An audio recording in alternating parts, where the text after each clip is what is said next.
सभी को मेरा राम राम। मैं आप लोगों को हवन गीत सुनाने जा रही हूँ। अच्छा लगे तो लाइक सब्सक्राइब कमेंट करिएगा, प्लीज़ मेरा सपोर्ट करिएगा। उगते सूरजवाया जोर हो गईल, हे जी उगते सूरजवाया जोर हो गईल। पंडित हवन कराई बड़ी देर हो गईल, पंडित हवन कराई बड़ी देर हो गईल।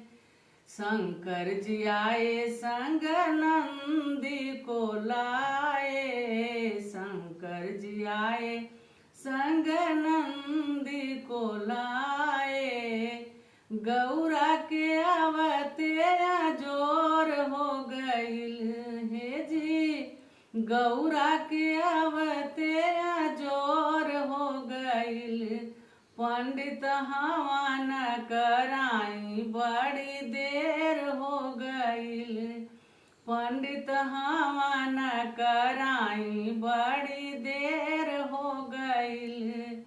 उगते सूरजवाया जोर हो गईल, हे जी उगते सूरजवाया जोर हो गईल।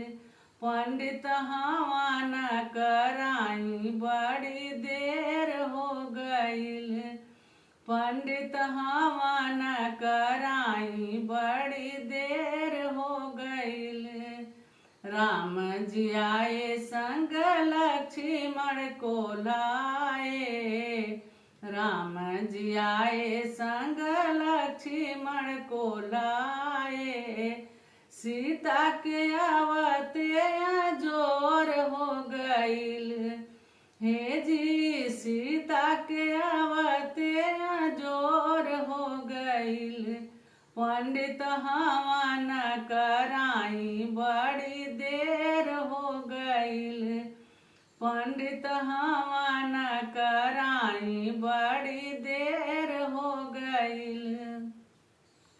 उगते सूरजवाया जोर हो गईल, हे जी उगते सूरजवाया जोर हो गईल।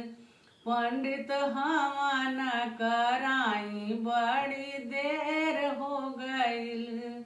विष्णु जी आए संग गरुड़ को लाए, विष्णु जी आए संग गरुड़ को लाए।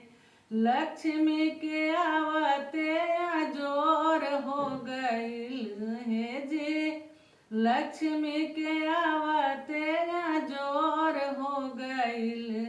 पंडित हवन कराई बड़ी देर हो गईल, पंडित हवन कराई बड़ी देर हो गईल।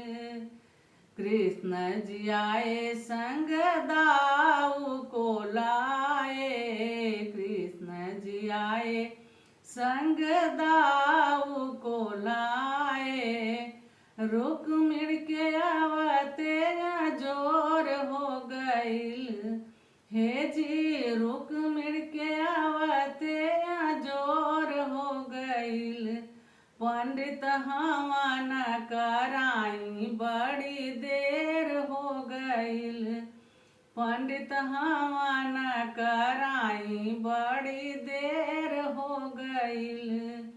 उगते सूरजवाया जोर हो गईल, हे जी उगते सूरजवाया जोर हो गईल।